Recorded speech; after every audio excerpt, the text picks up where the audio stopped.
Test, test, test.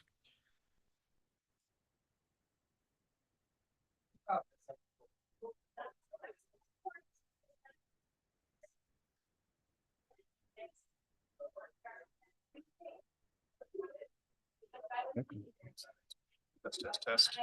Okay. Yep. Okay.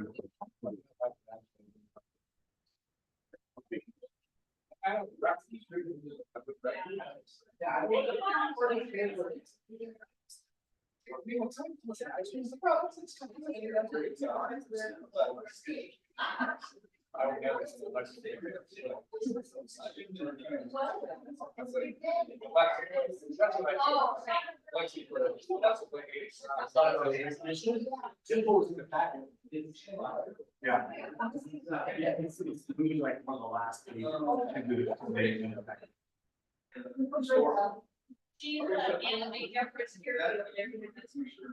I'm sure you'll find out.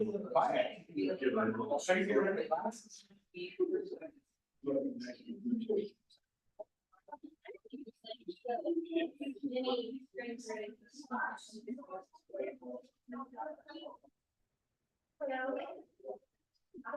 Hey, small world traffic. What's it mean? So I gotta be smart. It's what she's saying to you with demos.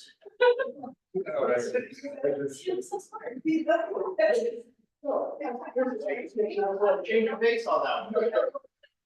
Because I can go back and tell her to email. Maybe something's happening. Mine would say something you want. That's right.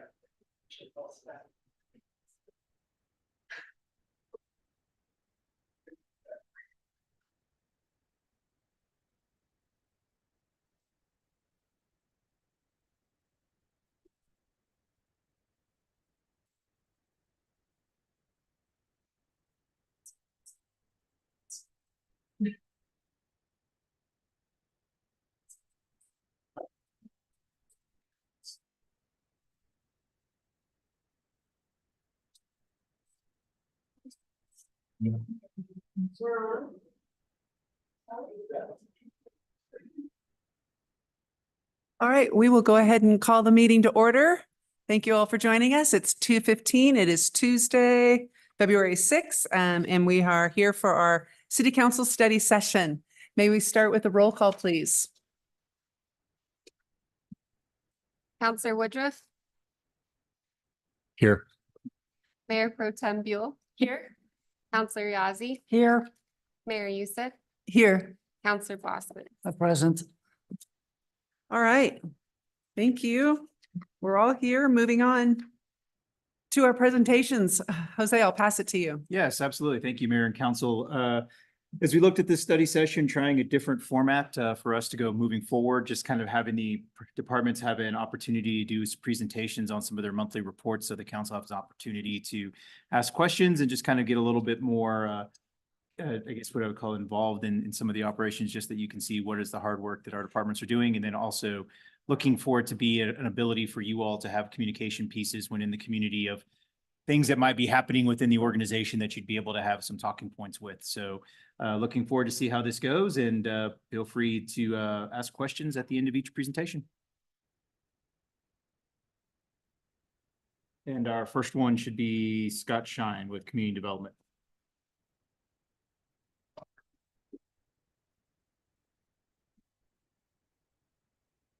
If you could announce yourself and stuff for the record.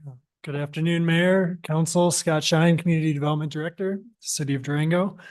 Excited to launch into a new format here. I think it'll be helpful for all of us to see monthly trends and information, keep you current on what's going on in each of our departments. So I'll kick it off. What we did for this first one for community development, we did kind of a year-end summary. So we looked at all of 2023 and wanted to share with you some of the accomplishments from the past year and give a baseline for particularly project numbers, permit numbers, code compliance, those types of things.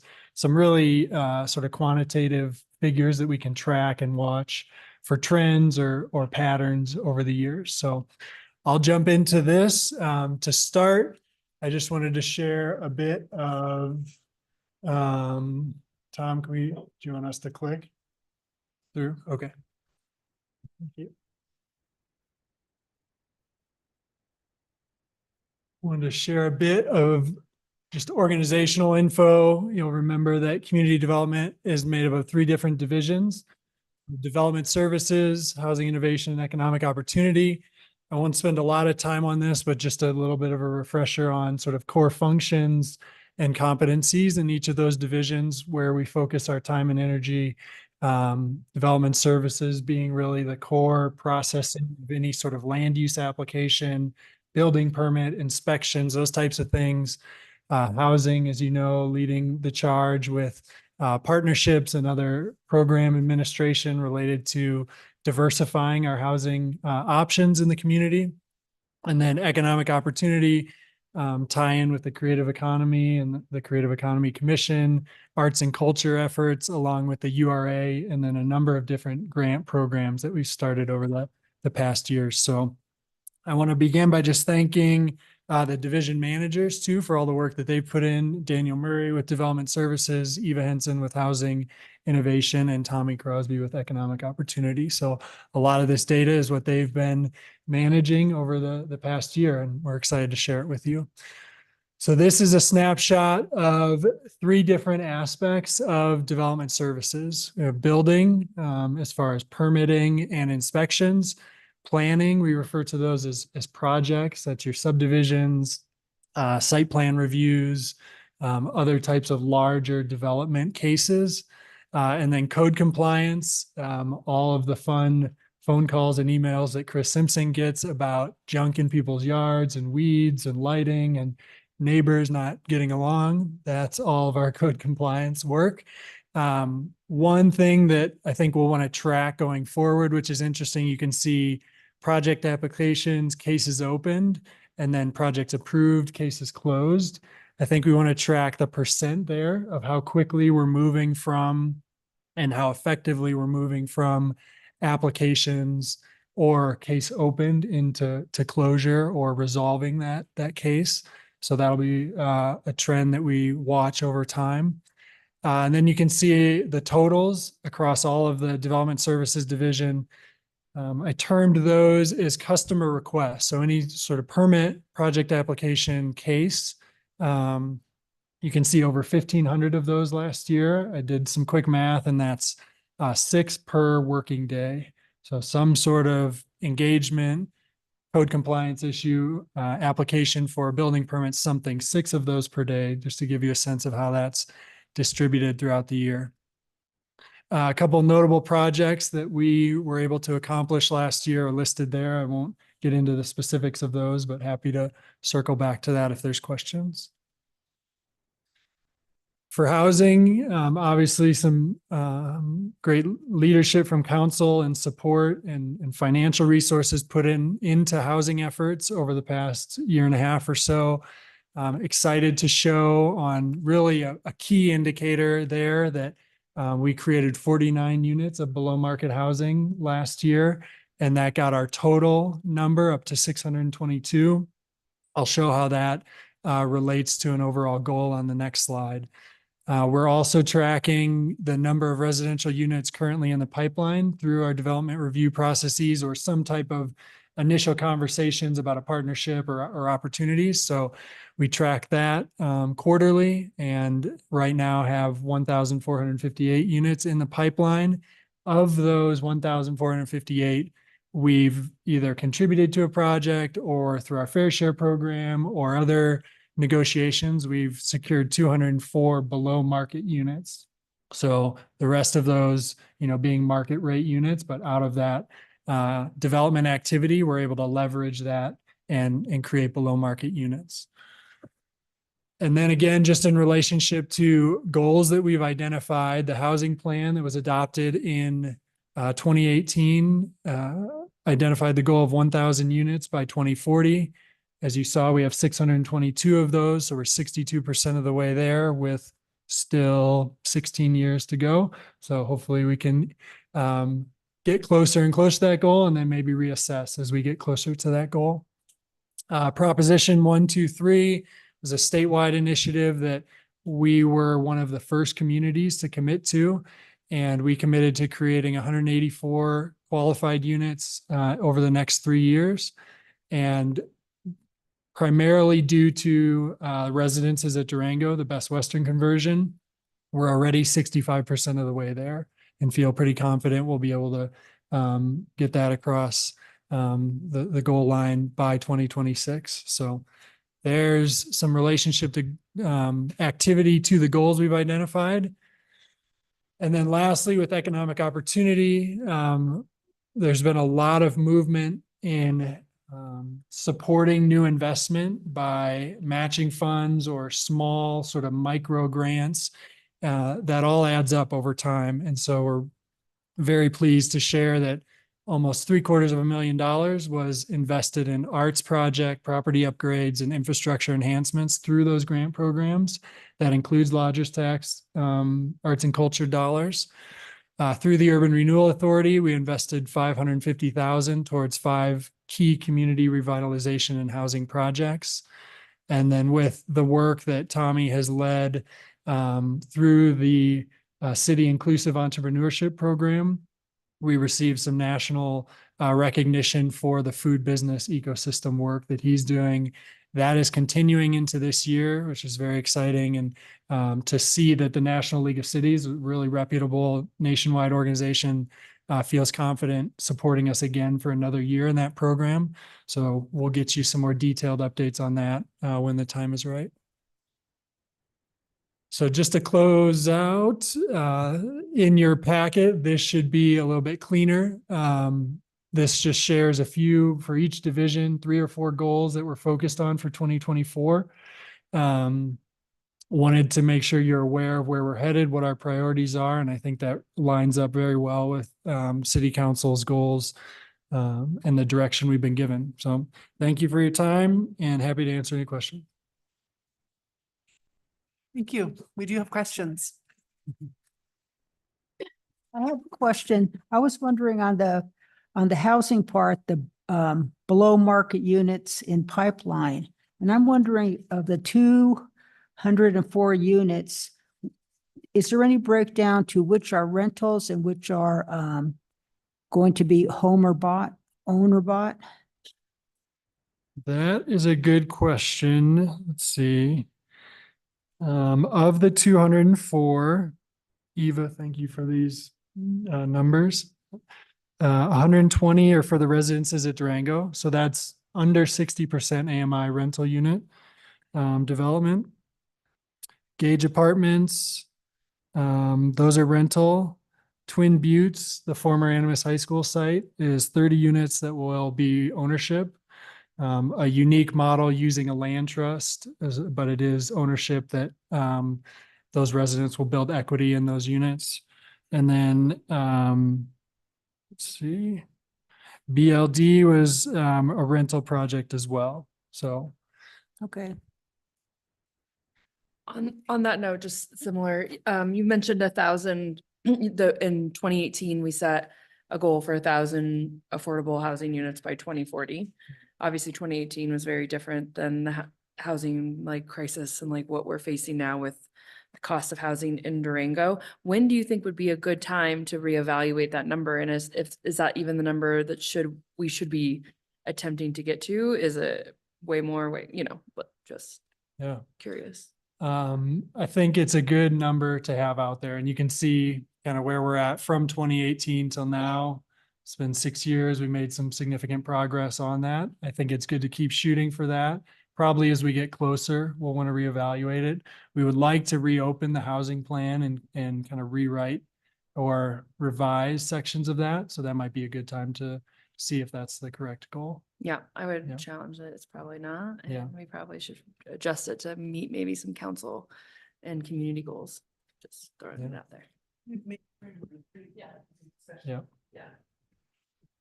What is the definition of a long-term affordable unit? Is there some sort of Yeah. defining mechanism with that? There's some instrument in place that keeps that unit from just going to a market rate condition.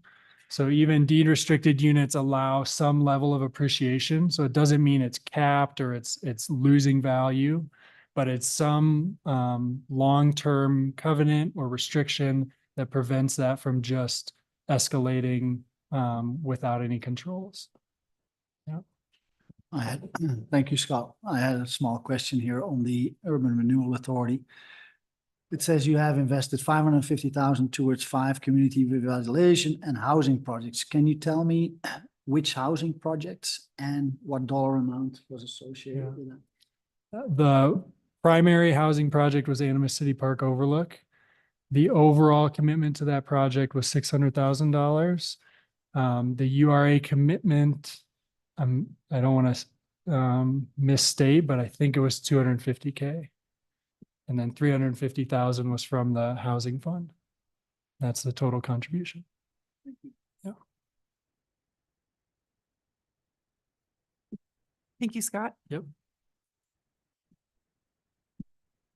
Next up, we have Kyle for the Diversity, Equity, Inclusion Report. Hello, Mayor, Council, Kyle Delamora, Diversity and Equity Inclusion Cross-Functional Team Member. Okay, I gotta get my, there we go. I'm here to give a recap of 2023 efforts and then looking ahead in 2024. So to start the year, we continued our efforts in operationalizing DEI within the organization. We worked with the Human Resources team to provide historical understanding of Durango videos and had them added to the onboarding process. And that was just for incoming staff that maybe came from out of state or wasn't from Durango and want to just learn about the area. We also finished up our introductory education series with our consultants at CPS-HR. They are professional DI consultants we work with. They provided virtual and in-person presentations for our management and staff teams on cultural intelligence, gender expression, and implicit bias. Our second effort we started with your direction was the research and development of an Indigenous land acknowledgement. With the help of Clancy Nixon, our community engagement specialist, we were able to connect with approximately 26 tribes in the region. Through that sharing of intention, we created a website version with our first draft and shared that with them. They provided feedback, and we just recently launched our ILA focus group, which I'll go into a little more detail in the next slide.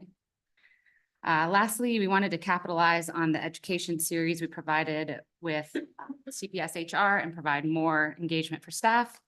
So we launched a panel series where we kind of dive deeper into cultural heritage celebrations. In June, we provided a pride panel. And in October, we hosted a cultural inclusion panel, and that was received really well with staff.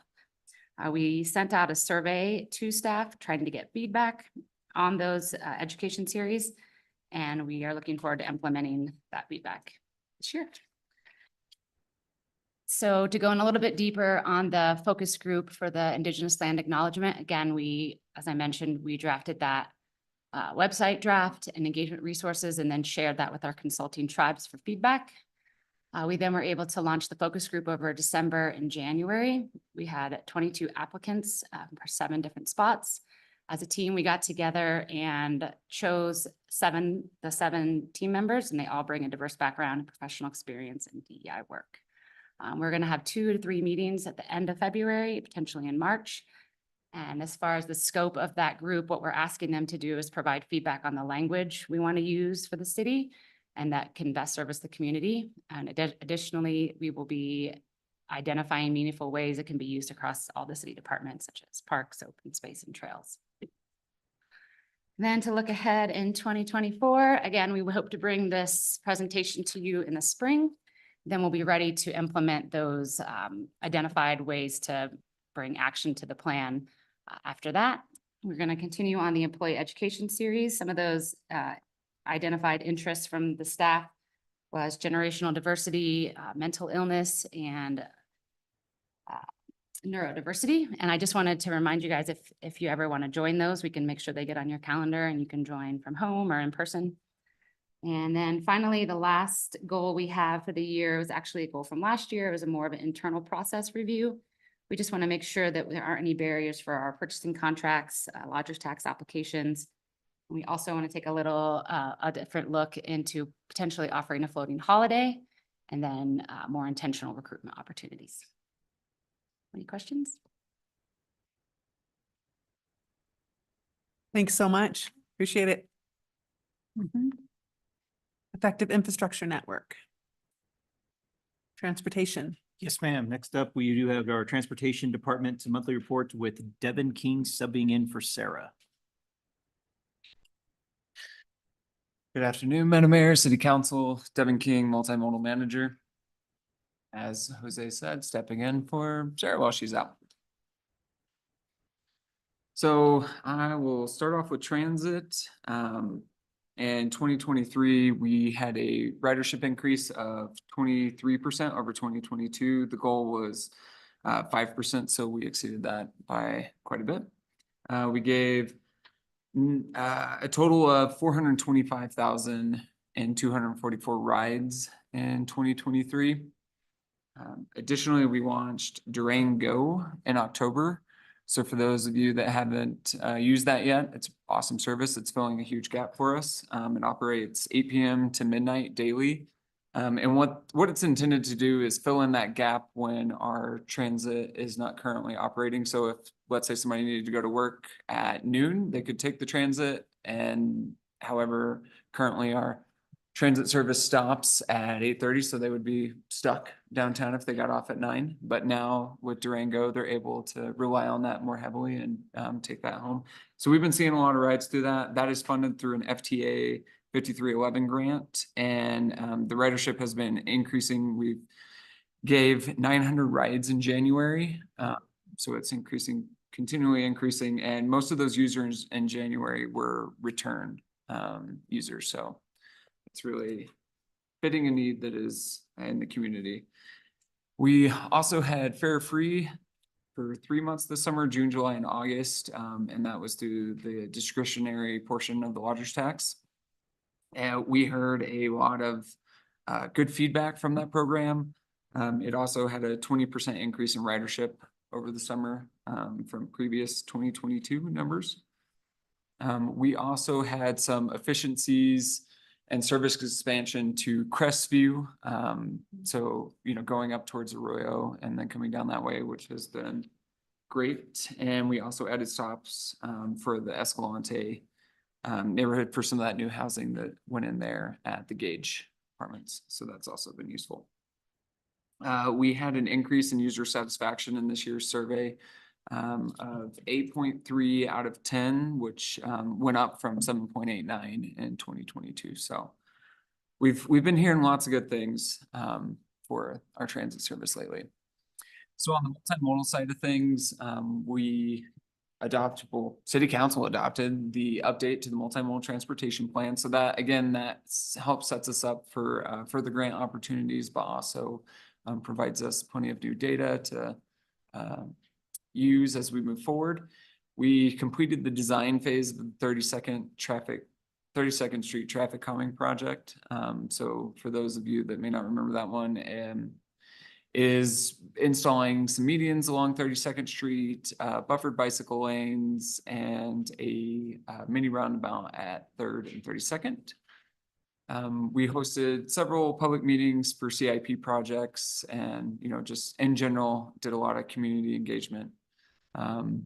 Upgraded the Way to Go Durango platform. So for those of you that are familiar, we have a platform that it's what we call transportation demand management, but it's intended to encourage folks to use alternative modes of transportation besides just driving around in their own single occupancy vehicle. This new app, however, it has a phone component to it, which is nice. It really brought us up to 2023, 2024 levels. But also it has a carpooling matching function, which we've been pushing it some, but we are looking forward to working with a lot of businesses locally to encourage them to use it with their employees. So what it does is it offers basically a way for folks to match with other people who are looking to carpool. And this has been used pretty efficiently in places like Boise that have similar, that function similarly to Durango, where a lot of people live regionally, but commute into the city. So we're hoping to really use that moving forward.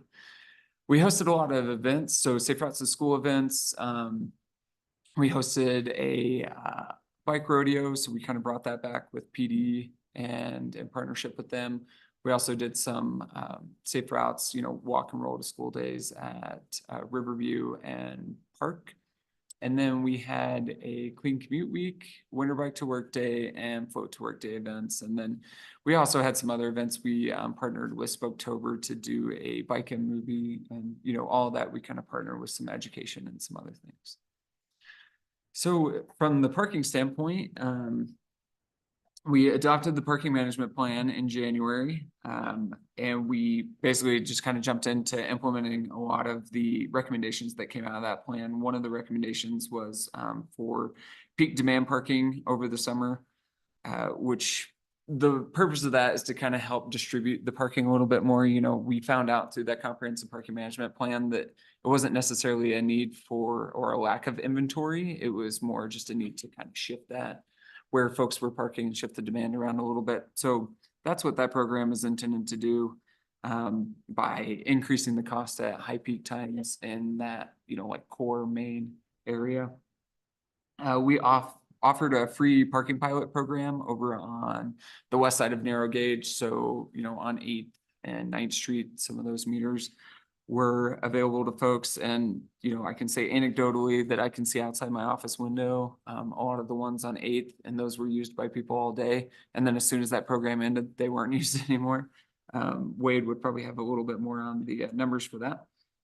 And then also developed an interactive parking vacancy map that is using numbers from 2023. So for example, if you look at January this year, it's going to show the vacancy rate for January last year. So kind of showing you what that would look like. It's a pretty cool map. If you haven't had the chance to check it out, you should. So moving on to 2024.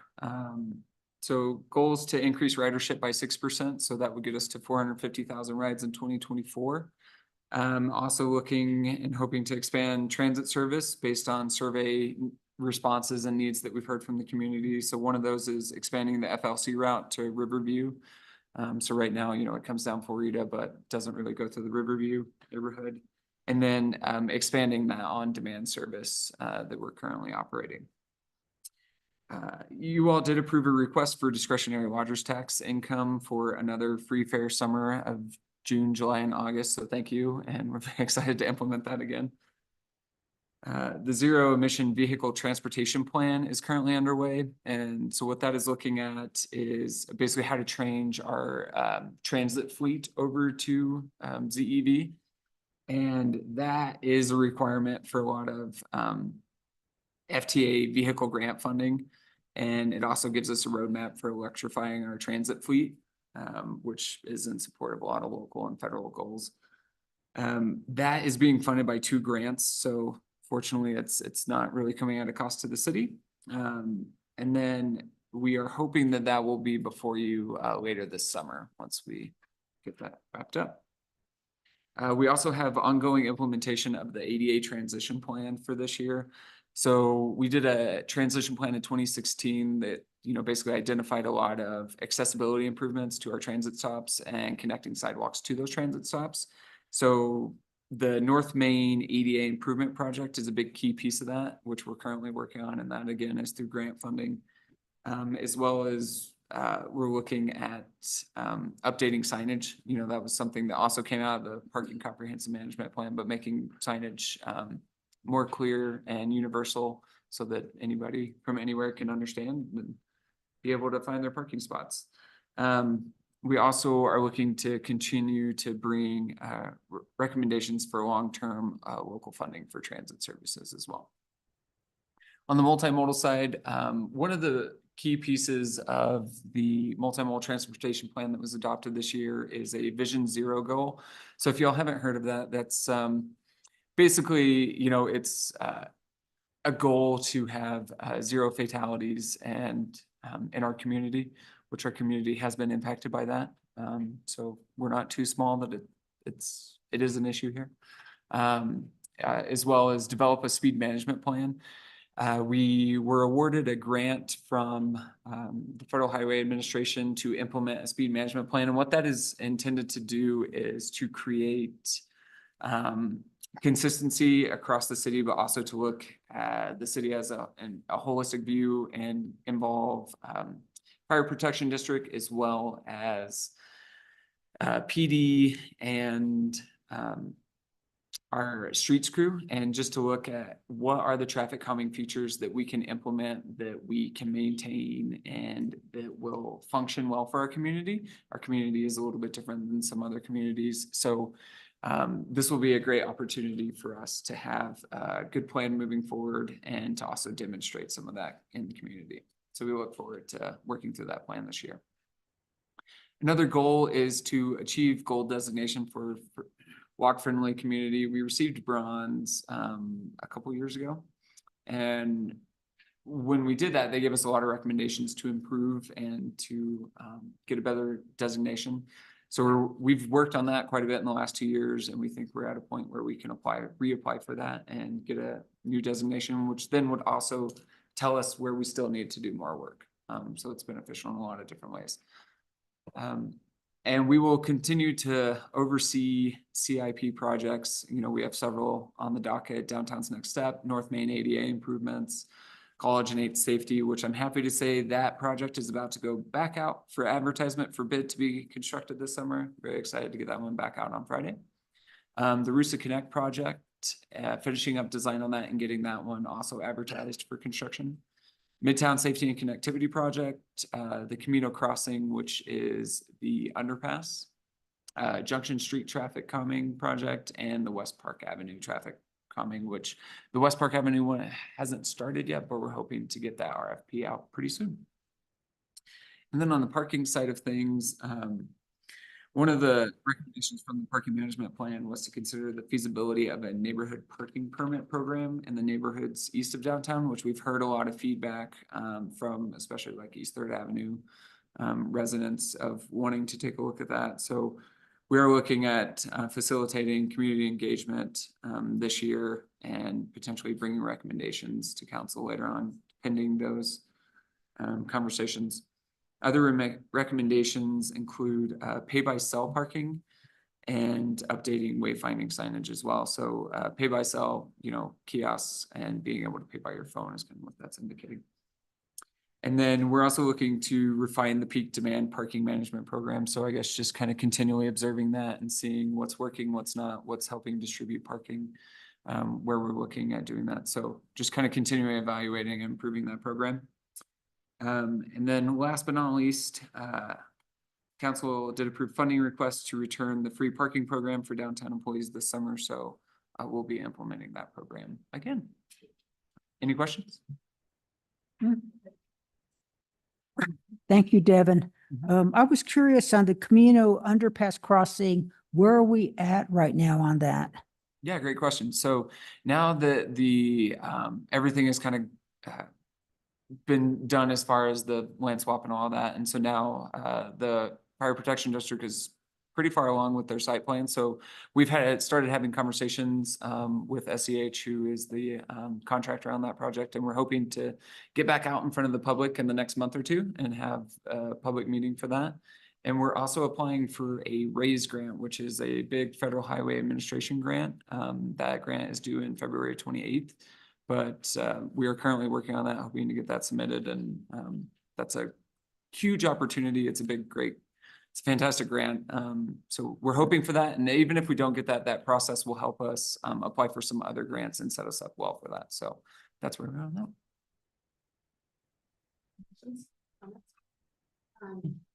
Couple thoughts. First of all, just a comment that it's really great to see such good community ratings for transportation, despite the fact that we've had such a problem with our funding. So you guys are doing a good job. Thank you for that. And then it's also really good to see all of the the projects, the way that we're doing the way that you're doing this, Jose. And I'm wondering, will these be a part of the strategic planning retreat will we see this type of information incorporated into our, kind of what we're going to be looking at for 2024? It'll be included, as we continue to refine our strategic plan, but a lot of this is going to be to, I think, granular level for, the council. When we look at a strategic plan, having you more on the goals and the objectives, but we'll be able to discuss them absolutely. Yeah. If there's questions of what do we have in mind for some of those objectives, but I don't think we'll have project by project information that goes into it, more of a discussion during work projects. Okay, because it's really helpful to see some of this, even like the fact that you guys are looking again at the neighborhood parking permit program, for example. To see that that's on your radar is very helpful. Just keeping it in front of us now and then is really good, because I know the community has talked about, for example, that program for years. So it's nice to see you have it on your schedule. Appreciate it. That's it for me. Anybody else? Okay, thanks so much. Thank you. Appreciate it. Public Works.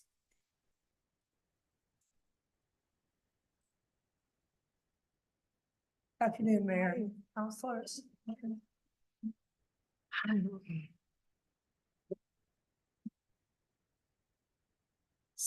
So,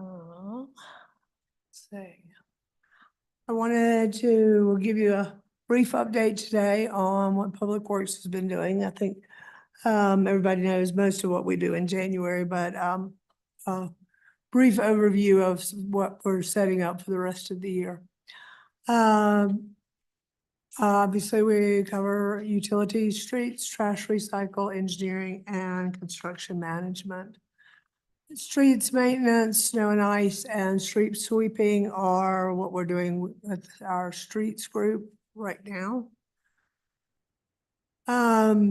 We have snow and ice removal, over 550 trucks of snow hauled out of downtown, the equivalent of 21 trips back and forth to Denver, plowing roadways, putting the miles on, 100 person days of snow plowing.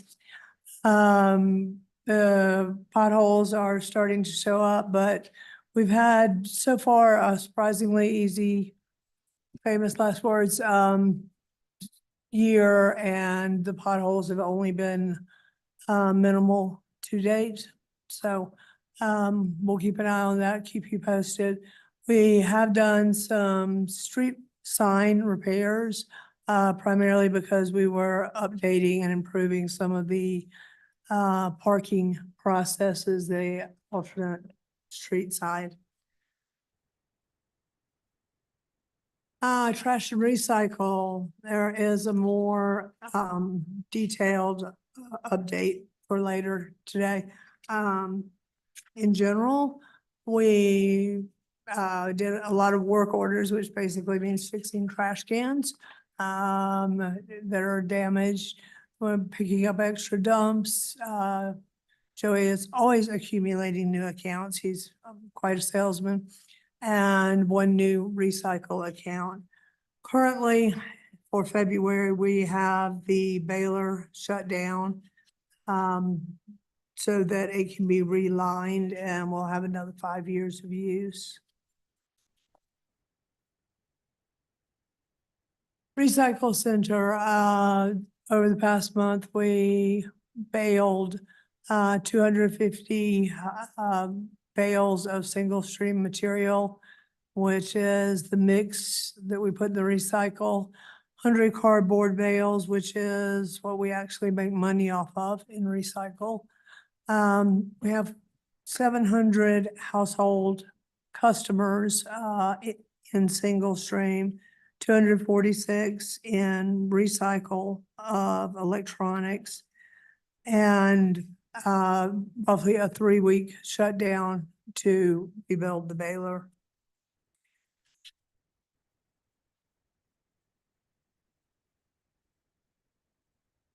So with engineering, construction inspection, primarily large development review and some construction inspection work. This isn't our prime construction time, but a lot of good project review and improvement work, working on the affordable housing with ComDev on their Elk Grove and Twin Buttes.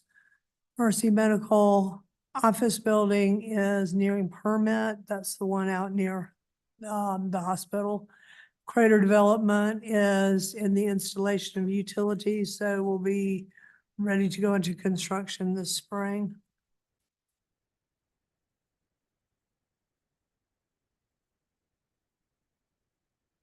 Utilities.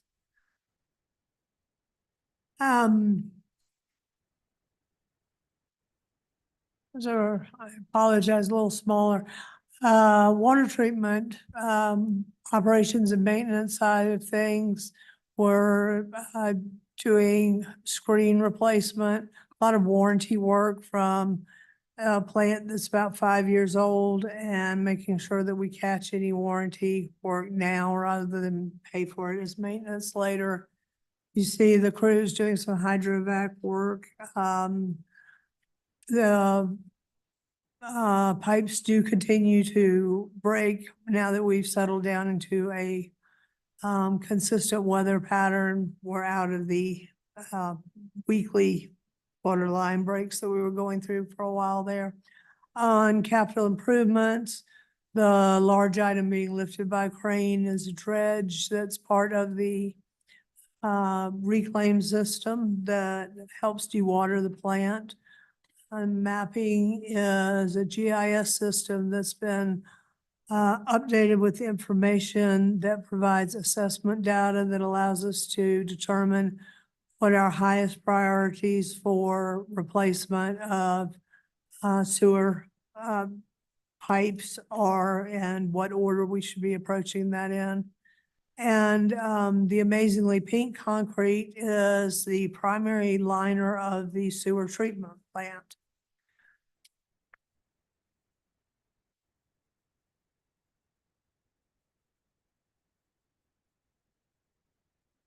And finally,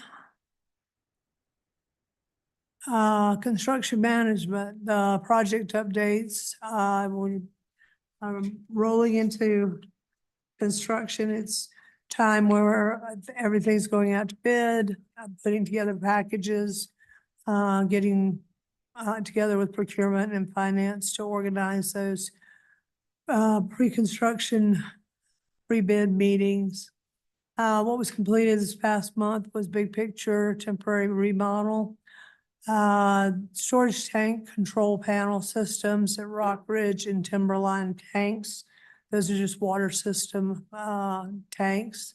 What we've got in progress is the 32nd Street storm sewer pond, which is the much anticipated $400,000 grant project that has been on hold with dam safety for about 4 years. And so that was released and is underway.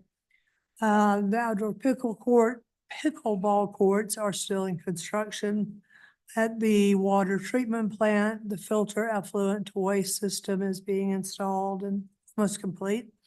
Water line replacement within the Santa Rita plant is currently happening. And starting soon, under contract, very excited that North College, both utility and paving projects are ready to go with the contractor signed up. County Road 250, 251, paving and hardscape are also ready to go into reconstruction as soon as weather permits, hopefully May.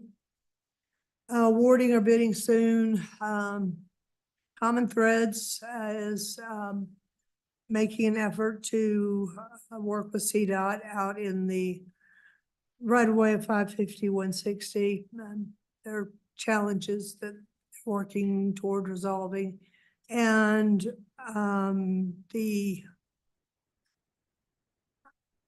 asphalt that had been planned to be installed at 8th and College will be added to the construction project with multimodal, so that hopefully it has a larger scope of work that it can attract a a more diverse group of contractors to provide more prices. I think those are the high points that we've got. We did look at a comprehensive, or are in process of looking at a comprehensive analysis of CIP for 2023 that we'll bring to council soon. And I'm encouraged by seeing that what we're doing is the design that was intended to be done in 2024 is being done, and we're in process for 2025 design to happen in 2025. So it's rolling forward. Are there any Excellent. questions that? I bet there are questions from council. I have a couple then, if Yes. I'll start in case other counselors might have other ones. What will we do with our recycling when the recycling center is closed? We are taking it to a recycle facility called Crouch Recycle. We had the option, obviously, of taking it to the landfill and refunding the payment to our clients during that time, or our customers during that time, but decided that even though the unit price to us is actually higher, that given a three-week period, that is part of our sustainability commitment, that we would go ahead and Excellent. recycle that material. Really glad about that. And can I ask, if you might know when the pickleball courts might be completed? Oh, gosh. May I Yeah, get back to you this afternoon? Because I know that's not Uh, necessarily your area, but I'm just curious about it since we're talking about it. I can definitely find out and let everybody know. That would be great. Thank you. Any other questions? Okay, thank you so much, Allison. Thank you. Aviation. Hi, Tony. Good afternoon, Mayor and Council. Tony Bakary, Aviation Director at the Durango La Plata County Airport. I'll be providing a short update on the airport, focusing on 2023 highlights, primarily activity statistics, as well as a quick project update. So first off, just high level, you can see we had a significantly strong year in 2023. We set records for airline passenger traffic, vehicle parking demand, rental car revenue, terminal concession revenue, and aircraft fueling. So in all, the year was a record-breaking year for us in terms of airport activity. A lot of numbers going on here, but this is a deeper chart looking at those statistics as well as others. You can see several years of tracking here. 2019 is establishing the pre-pandemic baseline. Skip 2020 because of the huge skews we received during the COVID-19 pandemic.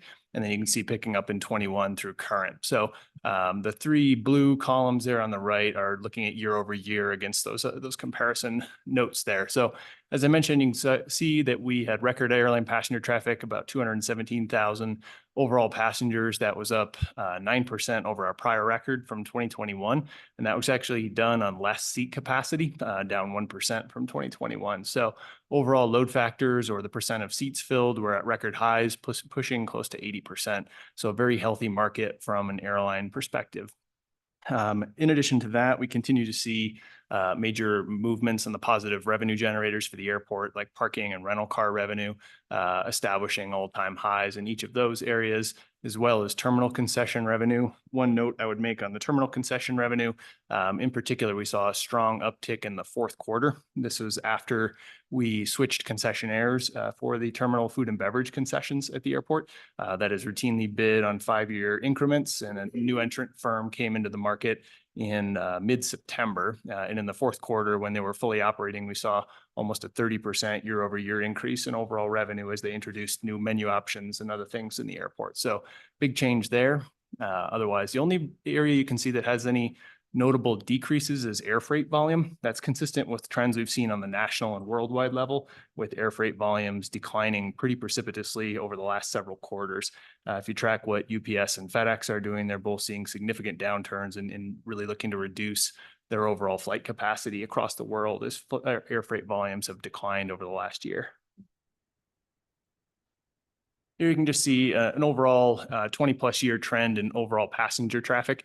So you can see the significant growth that the market has occurred, has occurred in the market over the last 20+ years, with the huge outlier being that 2020 downturn during the pandemic. A little bit of choppy recovery, which is probably not unexpected coming out of the pandemic, where we had that huge surge in visitation in 2021. And then a bit of a downtick in 22. That's a little bit skewed by the fact that we had a 10-day runway closure to facilitate a major repaving of that important surface at the airport. However, we saw obviously a huge uptick in 2023. So the growth trend has definitively resumed. Just quick overview of projects in 2023. The terminal expansion, probably our most well-known project overall at the airport. Phase 1A broke ground in April of 2023, and we're on schedule to open that first phase to the public in April of 2024. So this group will likely see an invite once we have a firm date. I'm anticipating that might be firmed up as soon as next week for us to get something on the calendar in likely early to mid-April. So very excited about that. Coming right on the heels of it is Phase 1B. So in 2023, we completed full design of Phase 1B on this project. So we now have 100% plans, and we're on track to get a guaranteed maximum price from our general contractor on the project in late February here. So just a couple of weeks, we'll have a number on that project and be subsequently using the next several months to work through a combination of grant applications on the FAA side to lock in some of the last funding pieces of this.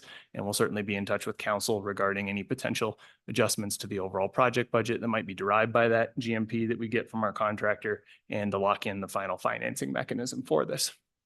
Wastewater system upgrades. Not everyone knows, but the airport runs a water and wastewater utility. Given our rural position, our wastewater system needs to be upgraded to meet CDPHE changing standards on that. We completed full design in 2023, and we're just waiting for CDPHE design review and approval before we will go to construct that in 2024. The airport's under contract for a replacement of one of our aircraft rescue firefighting vehicles that was bid and awarded in 2023, and we're in a frustratingly long 18-month manufacturing period for that fire truck. So we won't see that until April of 2025 is the best estimate, but under contract with the price locked in. So challenges with long lead procurement, particularly in specialized equipment. We also completed full design on our landside development first phase, which is essentially the paving of our upper overflow parking lot. So if anyone's familiar, we have two lots: the main lot, which is just west of the terminal, and our credit card parking lot, which is south of the terminal. The credit card lot has two overflow lots adjacent to it that are unpaved currently. They're a crushed rotomill, kind of a compacted rotomill surface. They present a less than ideal parking surface, particularly during the winter or during wet periods. And so we completed design. We'll be paving that. Project is out to bid currently, actually closes this afternoon. And we'll be awarding that and looking to pave that upper overflow lot here in the spring or summer. We also completed exterior LED lighting upgrades, replacing all the parking lot, roadway, and ramp lighting across the entire airport with LED fixtures to improve our energy efficiency at the airport, as well as improve lighting conditions. And lastly, installed 6 EV charging stations, our first EV charging stations in the credit card lot at the airport. Similar to the long lead procurement, they're there and installed, but they can actually be utilized because they won't be electrified until the summer of 2024. They're tied in with a component of the terminal project. And because of long lead on the electrical switch gear associated with that, we have to wait till that gets installed. So they're non-electrified EV charging stations at the moment, which means they're parking spaces.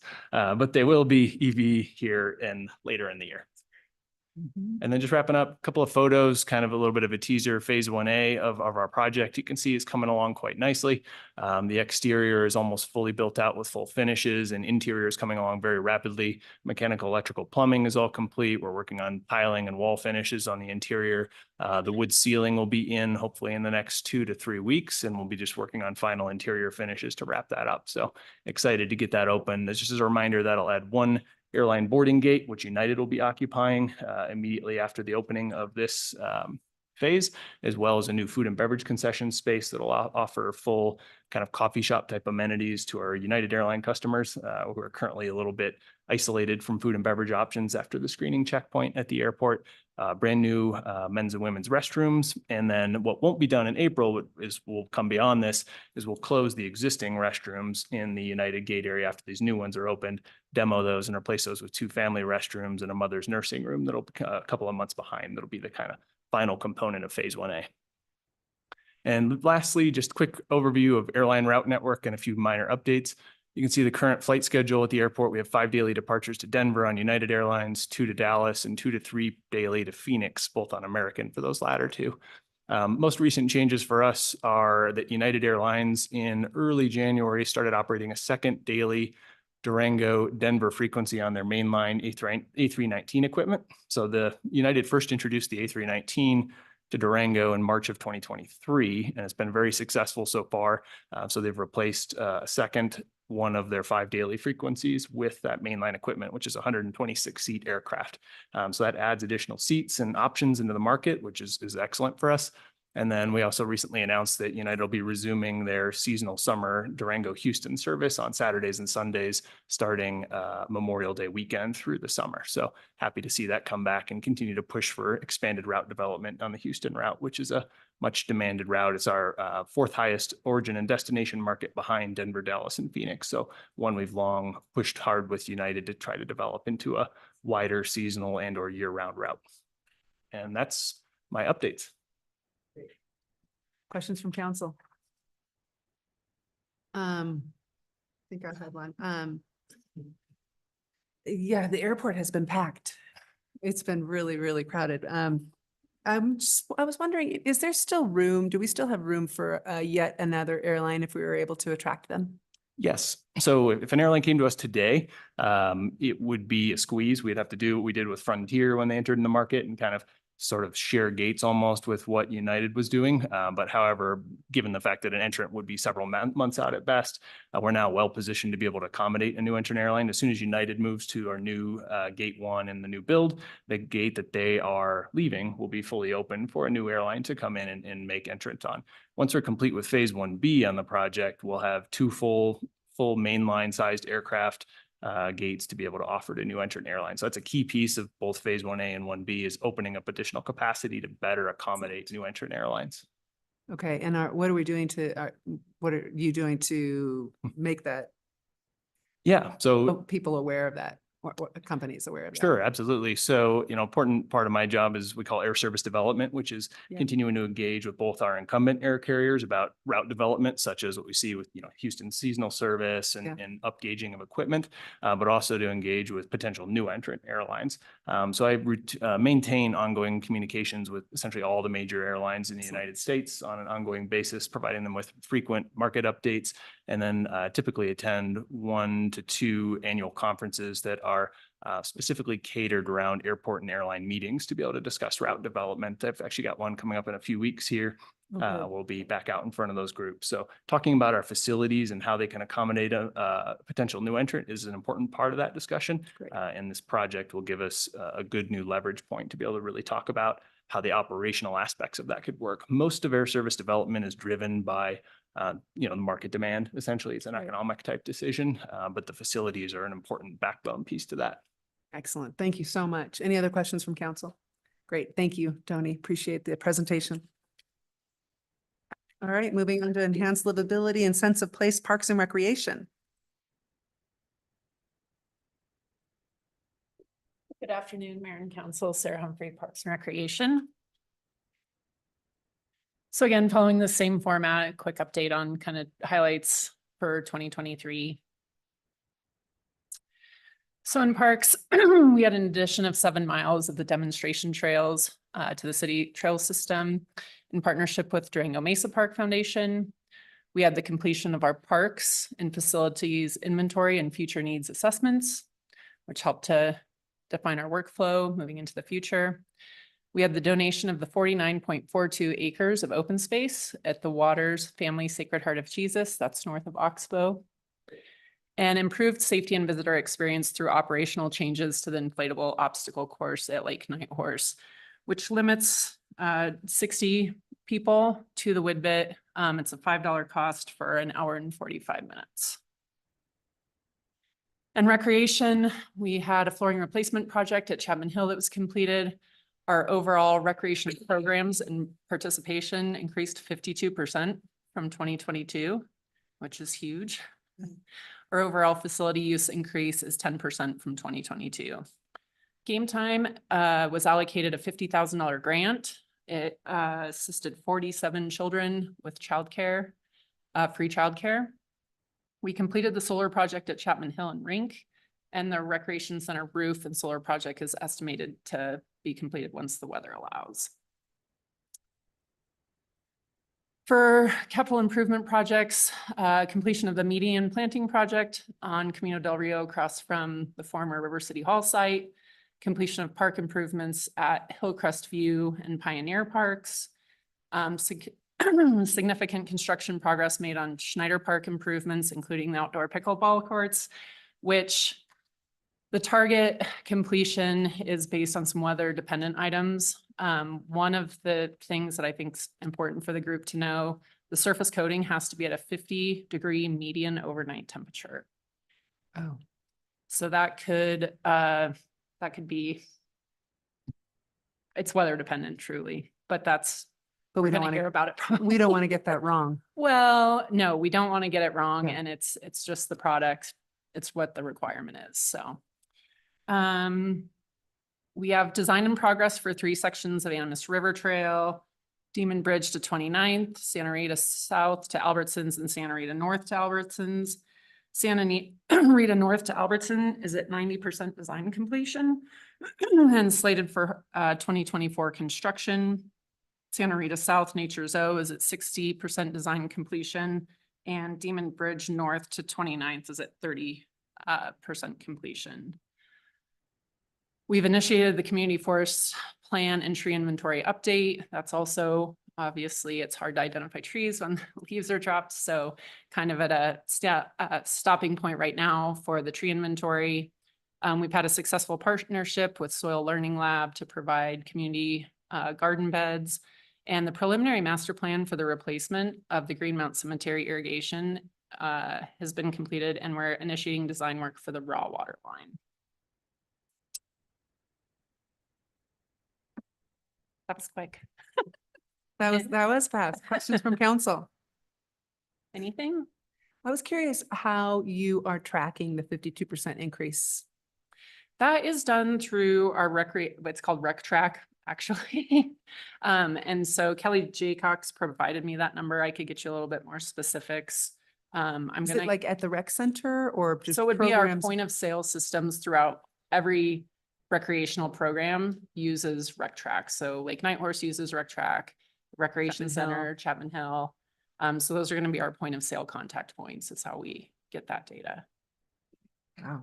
52% increase over 2022 is huge. It is huge. Like you wonder if you can even handle the capacity. And it doesn't include, I had a note that it doesn't include necessarily the Widbit. Right. Change. It does not include that. I don't think so, but I will ask Kelly and I will get back to you. I just was curious. It's just such a significant increase. It makes you wonder if we can sustain that kind of increase year over year. But, you know, Suspicion would it would be linked to something specific where we had an uptick or a new service provided. maybe that's okay. So, but I will find out for sure. Okay. Thank you.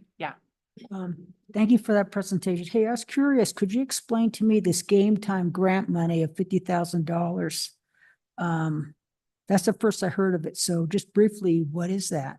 Sure. So Guthrie secured a grant through some COVID relief funds, and that was $50,000 that was dedicated to underserved families. And so you have to meet what our scholarship requirements are. So that's any family receiving any kind of assistance is eligible for scholarship. So as long as they met those parameters and applied for it, that's how those 47 different kids were eligible for funding for Game Time programs.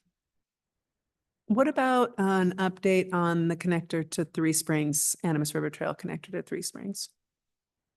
Which I will have to check in with the staff and see kind of where we're at. are with we that. trying to do that in 2024?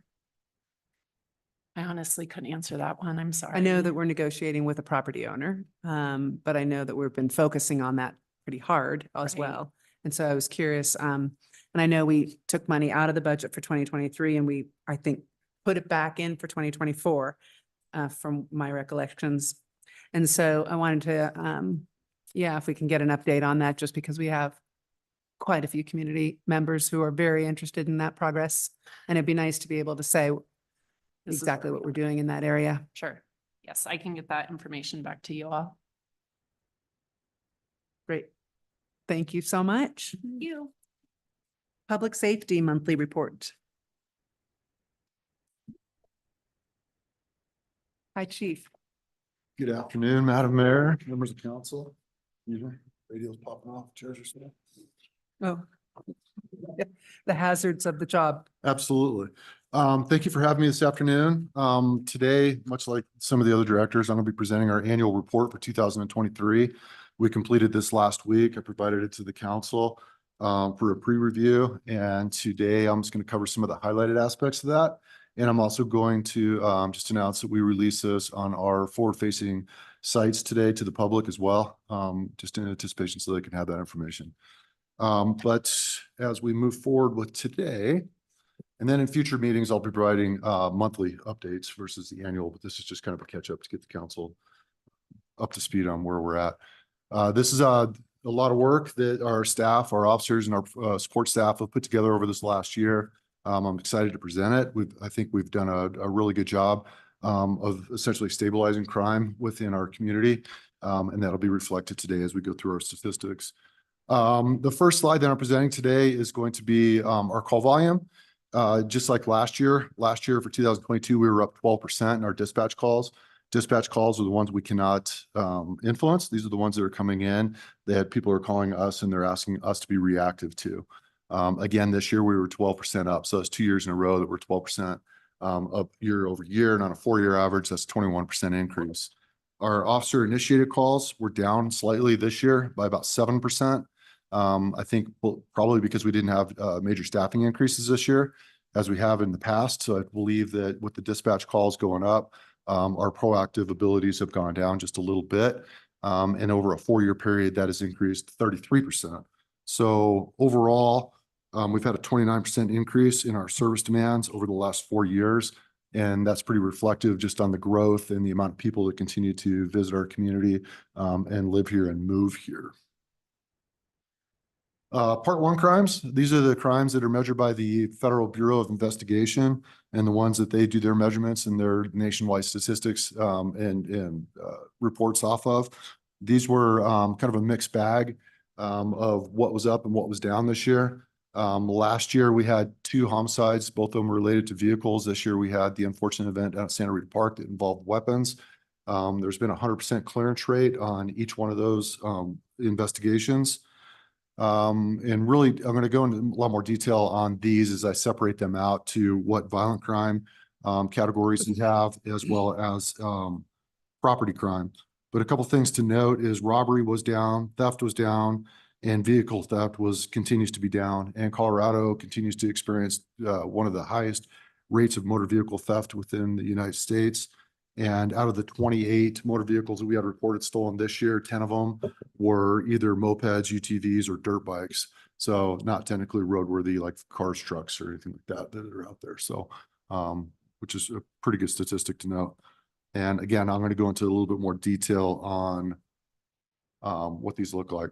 This is a bar graph just for representation of where our Part 1 crimes are over the last 4 years.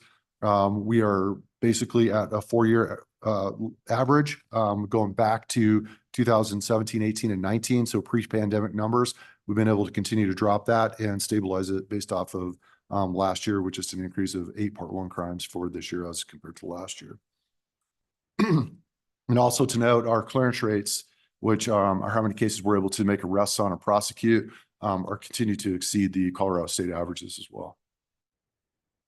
To break these down to violent crime and property crime, violent crime is, it's hard for us to actually influence because these are what people do to people. And it's hard to have that overall interest when it comes to that because people are so unpredictable. And with so many societal factors out there with people committing crimes against each other, you know, it's not something we can really influence. So what we did this last year is we really focused in on the property crime aspect of it. And you'll see what the decreases in many of the categories to include theft from vehicles, shoplifting, and motor vehicle theft. And robbery in of itself is really a theft, but it's stealing from a person. And we believe that our strategies by working on trying to reduce theft from stores, retail theft, and theft from people, that we drove that number down as well. So we're pretty proud of that. One of the ones that we are going to really work hard on significantly this year is going to be aggravated assault, which in this case, we had a notable jump on there, but 20 of those 77 violations were actually assaults on police officers and emergency medical service providers. So our nursing staff, our ER staff, our firefighters, and again, with our police officers. Out of those 77, we were able to make 67 different arrests on that. So again, super high clearance rate on that. But these are trends that we're seeing pretty much across the country. And, you know, just with the interactions that we're having with our communities, it just seems like there's a lack of respect for authority. So people are pushing back on that, and it's resulting in these type of negative conflicts. But again, real proud on the property crime aspects of what we're able to actually influence through either our partnerships, through hotspot patrols, which is a new strategy that we tried over the last 2 years, which seems to be working, our information campaigns, and our directed efforts of our officers to go to the problem areas to be able to partner with like business owners and different initiatives like that. So that seemed to be very beneficial. This one's these are quality of life crimes. So it's a little cluttered there. But these are the other crimes that we measure. And again, if you can look at the difference between the red, which is increases, and the greens that are decreases, we've had some, again, major influences on the things that we could affect. A lot of the red ones are going to be people crimes. And some of these are, you know, highly notable, like, you know, kidnapping, it was up by 2. So it shows a dramatic increase of 67%. So, you know, again, you know, even with vehicle assault, 100% increase, but again, that was just an increase of 1. So those numbers are small, but they just show a high percentage rate of change. What we're looking at with quality of life and some of the issues we've had on this is we've had basically 20 people within our community creating a majority of the offenses that we're seeing on this. And that was a major initiative we pushed last year in cooperation with the council and municipal court and the city attorney's office to make these changes. And we believe that that's going to have a huge decrease in these numbers moving into this next year, because we're using the municipal court to solve this problem that we're seeing. How many did you say that was? 20? Did you say 20? There's basically 20 people that are really affecting us. I mean, there was one individual we arrested 100 times last year, and those others were arresting 20, 30, 40 times. And so these numbers are being very skewed by a very few individuals. Cool. And now that we're starting to deal with those individuals on that individual basis to break these cycles of recidivism and addiction, behavioral health issues, we're hoping that these numbers are going to be, again, drastically decreased, and we're going to be able to work through that. So that's going to be a big part of that process. And then, again, and that's what this slide indicates here too, because our arrests in all categories, to include cite and release, our in custody arrests, and our warrant arrests, were up dramatically. But again, you know, if we're arresting one person 100 times, you know, that's really skewing that number. Our traffic accidents were up slightly this year, but we also changed how we're reporting some of that. We're taking all reports now, where we used to direct some people, if it was like a minor crash or involving a deer, to the Colorado State Patrol's portal. So we weren't capturing that number. And we believe that number is about 100. So that's why we're seeing the increase on that. But we do know that traffic digestion within the city is increasing. Our roads are being used much more. And we're looking at some technology issues to hopefully be able to assist us with that, to drive those numbers down as well, just to make our roads and our pedestrian and bicycle safety aspects of it better. And again, with the decrease in officer proactive activities, some of our traffic violations or enforcement is also down, because we're responding to those calls for service, instead of being able to go out and do proactive enforcement in traffic areas. A couple of notables outside of crime is our use of force. Again, we're seeing a slight increase in our use of force this last year. But as noted, we were assaulted more this year than we had been in the past. So that, I think those kind of go hand in hand with that. Though the types of force that we're using is mainly hands-on versus using our intermediate weapons or tasers, as we had been in years past. Bias motivated crimes. This is another category that we measure. So a bias motivated crime is when a crime is committed against a person based off their race, sex, orientation, sexual preference, or perceived factors of that person. We've had less this year than we have in the past. But these are just of what the crimes were, who they were affected onto, and what the disposition was in regards to how that investigation concluded. And then our citizen complaints overall are going down, which is good. We started that new program, which is active bystandership in law enforcement, which is a peer intervention program, just this last year. And we believe this has a notable increase in that, where it's going to be able to drop those numbers because our officers are keeping each other more accountable, and they're intervening when somebody is getting to a point where a violation or a complaint could arise. And our training numbers, again, are up. These are the investment that the city continues to put into our officers. Over 7,000 hours of training dedicated to both our sworn and our non-sworn officers, to include our arrest control, our firearms, and our driving, which are perishable skills mandated by the state. And again, these numbers are very impressive as far as what we are investing in. I think that's the quality of service of officer and professional staff that you're seeing out on the road that's serving your community. Excellent. Thank you very much. That was a lot of information Yes, it to was. present quickly. Questions from council? Go ahead. Thank you, Chief. Okay, so I'm curious, do you have any idea why there's more assault on the service personnels? I'm sorry, I didn't catch it. Do you have any idea why they're assaulting the police and the emergency personnel more? It's a trend that we're seeing across the country. And it just seems that people have, again, just kind of a disdain or they don't have as much respect for authority as it used to be, is kind of what we're seeing. So people are, they're just resisting arrest more, and those are turning into assaults onto the officers, to the nurses, and to the firefighters as well. Wow. Not a good sign. Other questions? Just real quick, Chief. I noticed that the drug violation was pretty moderate for the last 5 years, but then it really jumped up. Are you seeing a specific type of drug that's being found more than previous years? So we're actually looking at this, and the offenders that are involved in both the open drug violations we're getting and the alcohol and the trespassing are all associated. We have just over a year of data to collect from the closure of Purple Cliffs.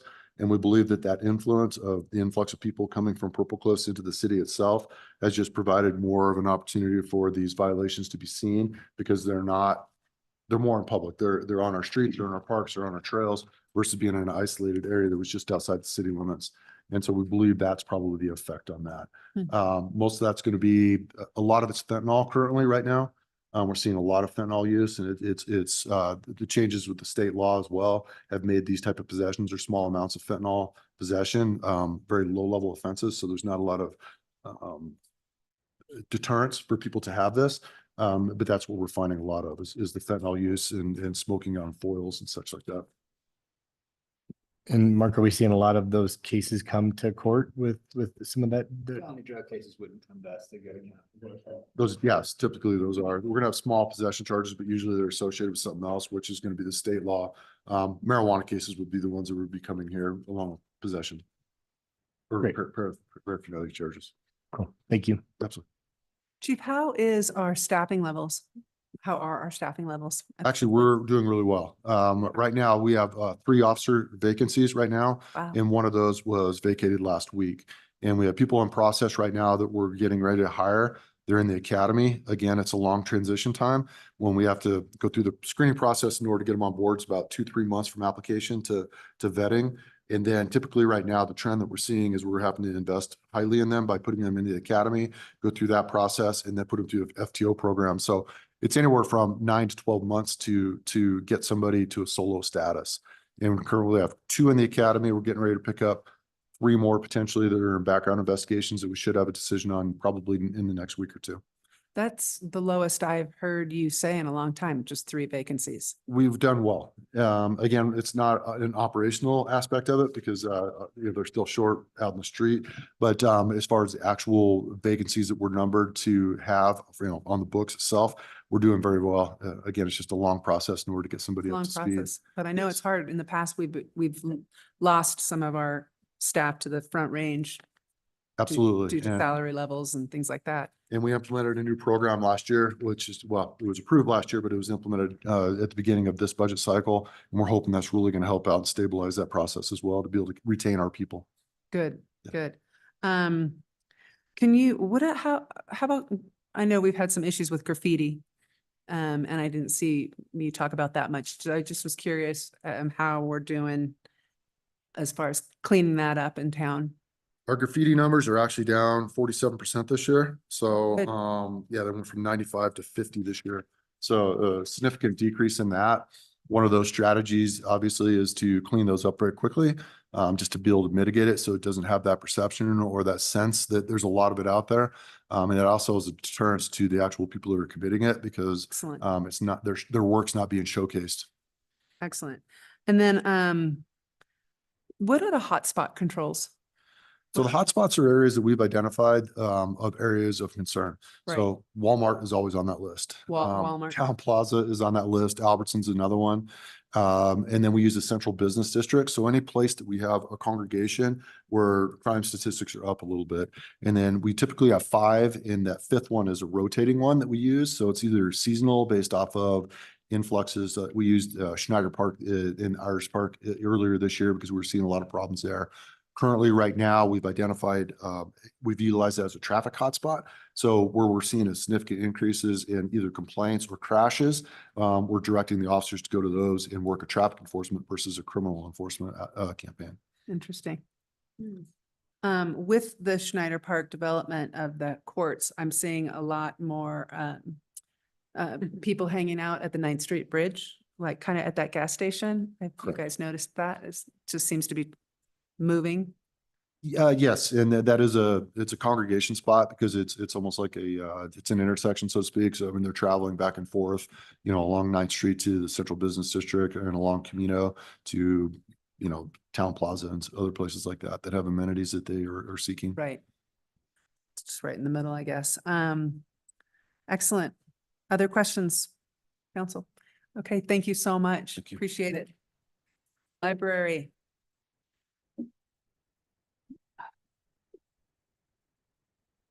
Luke Alvey Henderson, Library Director. Thank you, Mayor and Council, for this chance to give our annual report. So we're going to start with how we've been going outside of the library. We call it community connections. The more you care, the more you share. We have found that regional and countywide coalitions are just an excellent way to find out what underserved communities need directly, to offer those communities direct access to our resources who may not be aware of it through these third parties who are part of the coalitions.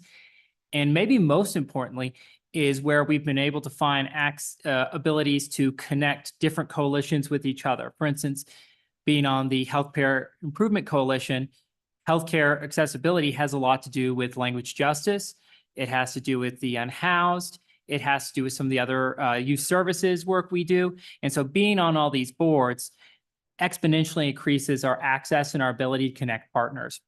And I will say, just a highlight from this year, joining the Coordinated Entry System, which the public may remember is sort of what's carrying the banner from the Coordinating Council on Homelessness. Having a seat on that, I was able to put a bug in their ear, and they're now agreeing to having quarterly reports on how many people and families their differing programs have housed. And so that will start this year at the end of Q1. So that's a new development. And then going from the outward looking inward, we're big believers, as is every city department, in continuous improvement. And so here are some of the highlights of what we've done to really work on employee engagement and communication. We changed our Thursday hours so we could go from bi-weekly meetings to weekly meetings and include all staff at once. We have our daily heads up meetings. We implemented an internal communication plan, which talks about how we communicate internally and externally. What I love most about that is not only was it staff developed, but it's a living document, and we've already changed it multiple times. We developed our customer service strategy, which shows not only where we defined what our core processes were, how we're doing in them, but how we're going to assess them and improve them. And that was all part of our strategic planning process, which was just approved. And of course, it is going to be how we make our major changes and focuses over the next 3 years. And it's really focusing on how we serve the underserved through improving our assessment models, improving our partnerships, directly working with underserved groups, and prioritizing improvements. Our number one asset is and will remain for time immemorial our collection. It is always in surveys our most used and most loved resource. And as you can see, we added over 12,000 physical items. That image there is one of our STEAM kits, and STEAM kits are books, games, puzzles, and activities all on a central topic. So readers and pre-readers can really get their hands on and connect reading to activity. We also added Wonder Books this year, which is audio and the book itself combined, so they can have someone reading to them even while someone's, cooking dinner. So really great access, because auditory learning and visual learning combined is an amazing pre-literacy kind of booster.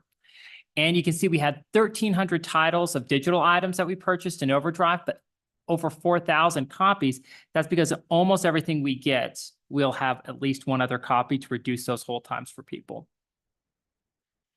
And as we saw with all the other departments who've talked, our numbers are just amazing. It's almost as if there were a headline. It should be unparalleled growth.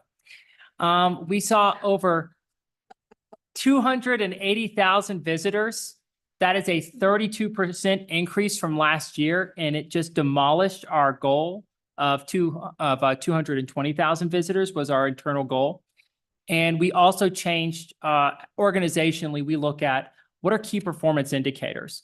And this year in 2023, we changed it from circulation to library visitors, because we found that our four main focus areas are collection, buying and disseminating items, library services like reference, programs and outreach, and library use of space. And all four of those are touched by visits. So that is now our key performance indicator that we look at as a citywide, as opposed to an internal department. And we absolutely demolished our goal there. We also, as you can see, saw nothing less than 20% increase in anything we looked at. And so really huge numbers. Very, very excited about those. We do not expect to see that rate of growth to continue. And if it did, we'd be in the same part as Parks and Rec, where if it continued at that rate, we'd not be able to continue the same level of services. But we do expect those numbers, 280,000 to 290,000 visitors this year. So we expect to see really great numbers. And last but not least, in 2023, there was not a lot of forward activity on the library district. The public may remember that we were looking at providing informational support for the formation of an issues committee, which reports to the state, so that that group could then do a petition process. The problem with that is we never had an effective mill rate, because the mill rate we had previously surveyed on was no longer accurate, as property values with the sunsetting of laws and the long wait on new legislation meant that all of 2023, we were without a number. And in fact, while we were hoping to get those numbers in late January from the La Plata County Tax Assessor's Office, we still haven't received them. So we're still waiting on the adjusted mill rate, what those proposed revenues would be, and the average cost of a home valued at $700,000. So all of that is, to say that long wait has, led to us not being able to complete that goal. And what we're looking for into 2024 is to see what, if any, new direction we receive at the March Strategic Plan Retreat when it comes to timelines. But regardless, we're hoping to, with whatever timeline information we have in late March or early April, hold a public engagement program that goes over what the district is, to remind the public what the reasons are to consider a district, what the timeline, if any, changes are, and how the public can get involved in, supporting or not supporting the district. It will be entirely informationally accurate. And so a lot of ways for people to be heard and get that new information. And that's what we have for the year. And I'd be happy to take any questions. Questions from council? Oh, I just have a comment.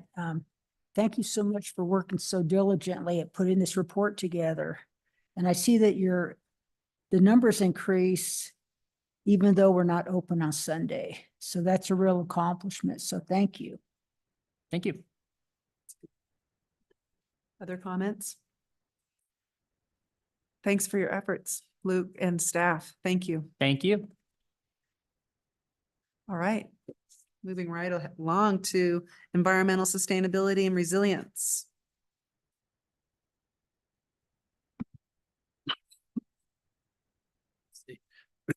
Good afternoon, Mayor, Council, Marty Poole, Sustainability Manager. So here to give an update on environmental sustainability. So some of you may be familiar with the framework for environmental sustainability that was applied through our 2022 sustainability plan update. There are 5 sectors of sustainability for categorizing the work, although recognizing sustainability is an inherently interconnected discipline. So we're looking at energy, transportation and development, consumption and waste, water, and natural systems and ecologic issues. This sustainability plan applies to not just the work of the sustainability division and my role, but certainly applies across all of our departments at the city and throughout our community and our region. So we feel like this is a great framework for that work that we're doing. But specific to a lot of the work for the sustainability division as the office within the city, have some updates and highlights from 2023. So going around clockwise, starting there in the top right. So the city has launched a sustainability cross-functional team specifically to look at our own internal operational sustainability improvement and really that lead by example. And I had a former boss that called it eating your own dog food, which I always love. The going around to transportation and development patterns, Tesla, the Tesla license agreement was just approved. And we expect construction to be underway in the coming months with a completion target of probably late Q3, early Q4 of 2024. Again, that process is going to be led entirely by Tesla and taking place at the transit center. In 2023 had a really successful e-bike rebate program and as you know, a threefold expansion in funding for a program to be run in 2024. Just a lot of benefits from transportation access and mobility access for e-bikes. The bag fee and bag ban, styrofoam ban, this is all associated with what's called the Plastic Pollution Reduction Act, PPRA, that was a state law implemented in 2023. So we've been managing the enforcement of and collection of those fees. Continued coordination with Table to Farm Composting for their service expansion, providing curbside compost collection to residences and businesses. Circling back around, going up, continuing clockwise. So a turf grass landscaping replacement program, we received some grant funding from the Colorado Water Conservation Board, CWCB, and are offering that as a pilot program to gauge the community's interest in some incentives and advising services for installing some more water efficient landscaping, which is a popular topic throughout the state and certainly in our region. That's in partnership with Visit Durango, actually, that has put forward some matching funds to support the rollout of that at hospitality businesses specifically, and city funding will support nonprofit, educational, and multifamily sites and churches as well if they're interested. So we're continuing improvement on community-wide water consumption analysis, looking at end users type by type. So, you know, when community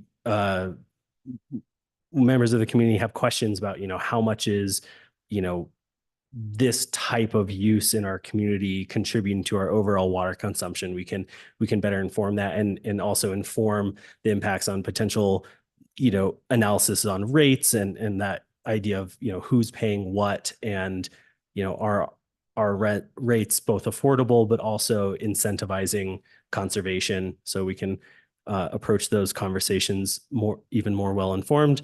Coordination on dark sky initiatives with Visit Durango and community stakeholders, that has been a strong push from Visit Durango, and our community development department, specific Lily Oswald, looking at the code reform, has been a great support for that effort, looking at changes to our lighting code and how that can align with dark sky and the benefits that has to our community and visitation. And last but certainly not least is the energy performance contract that has been going very smoothly. McKinstry has been an excellent partner and project manager, and essentially is wrapping up in late April, waiting on some of the same electrical interconnection delays that Tony had mentioned.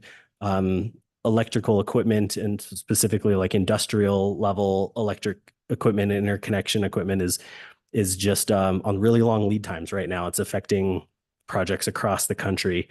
So pending the arrival of that equipment and some final connection, we'll have all those solar panels live. And a great stat there is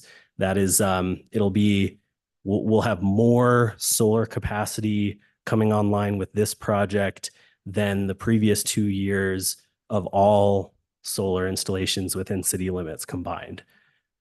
So pretty impressive for the city to be taking the lead on that effort.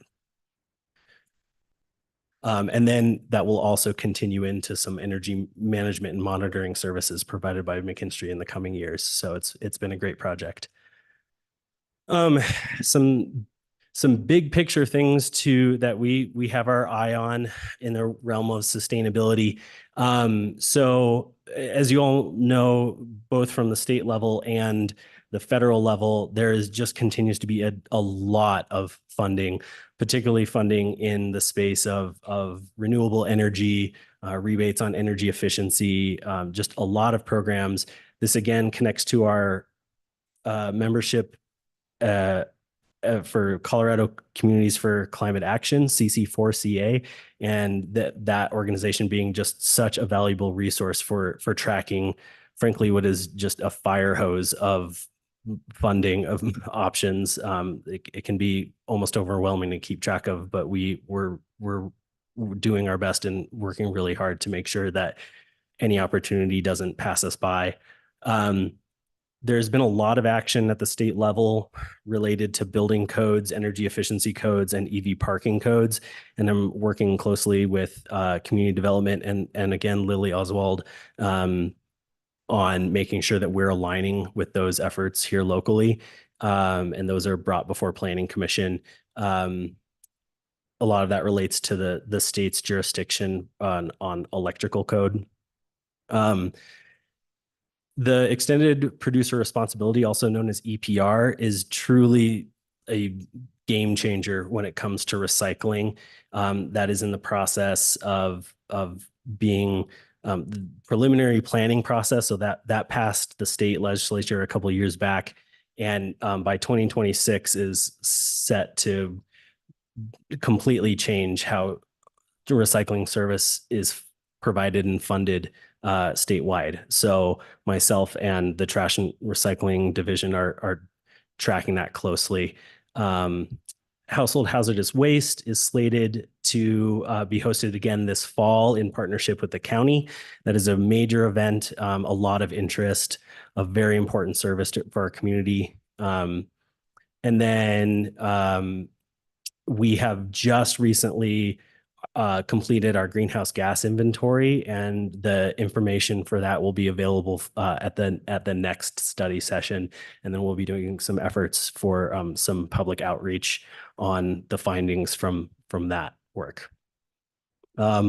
And then just related to the the sustainability plan and that plan's commitment to sustainability action and indicator reporting that was laid out in that plan. That process will take place again this year around the May timeline. And that is the topic of the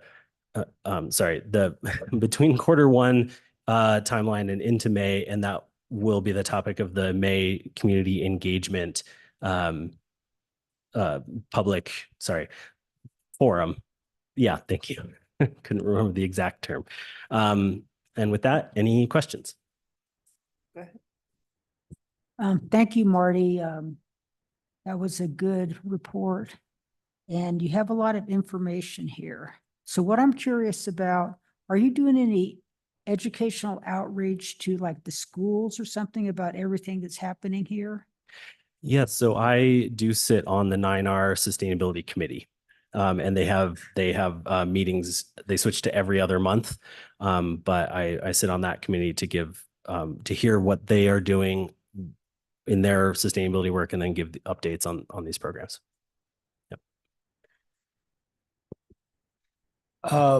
On the styrofoam ban, what sort of mechanisms are you helping put in place for restaurants or anybody using styrofoam for that matter? So when it comes to both the bag and the styrofoam ban, it's gonna be a combination of just response to citizen complaints and enforcement through our standard code enforcement process. And once I get an intern on board for the year, one of their roles will be doing some outreach. I have met with our restaurant association, went to one of their monthly meetings and gave them a heads up. And frankly, it's kind of almost already a non-issue here in Durango. Even I think maybe off the top of our head, we all maybe know one or two restaurants that have historically used styrofoam.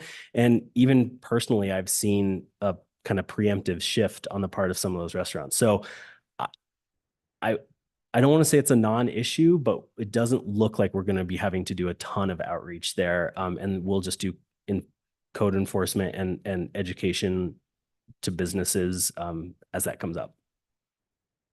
Great, thanks. Other questions from council? Great, thank you very much. Great, thank you. Appreciate it. Financial services. Hi, Devin. Good afternoon, Mayor and Council. I'm Devin Schmidt, Chief Financial Officer.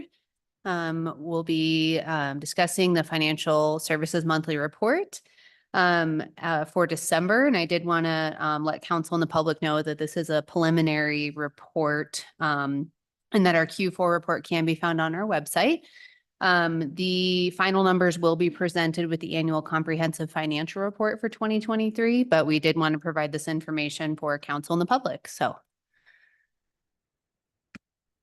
looking at our preliminary end of year budget to actuals, we'll be starting off with our amended budget to actuals and looking at the revenues. So some areas where you can see a couple outliers here, I'll discuss those. And then of course our Q4 report goes into additional details. But as we're looking at this report, there's a few items to note. And so that would be the grants fund and the housing fund. We do have some outstanding Q4 reimbursements for our grants that we have not yet received. You'll see that the water fund and the sewer fund, as well as airport revenues outperformed the amended budget. That is mainly due to interest, and having those additional interest revenues did provide additional revenues. The transportation fund is reflective of the grant contract issues with CDOT, as well as any of those multimodal grants for any of the projects that were reappropriated into 2024. So just wanted to highlight a couple of those budget to actuals outliers as we're looking at the revenues. Moving on, we'll take a little bit deeper dive into the general fund. I'm happy to report that the 2023 expenses were at 95.4%, which is just, a fraction away from the city's goal of being within the 4% of budgeted expenses. This compares to 90% of the budget spent in fiscal year 2022. So wanted to highlight that. as well as the city received 99% of the annual budget revenue for our sales tax. And so I also wanted to highlight that as well. And again, with the earning higher than anticipated interest rates at 165% to that amended budget. So wanted to take a moment to share those two highlights.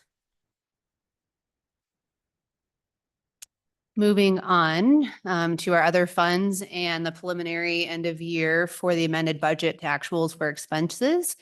Again, the grants in the housing fund, again, reflective of those grant revenues. So wanted to showcase that.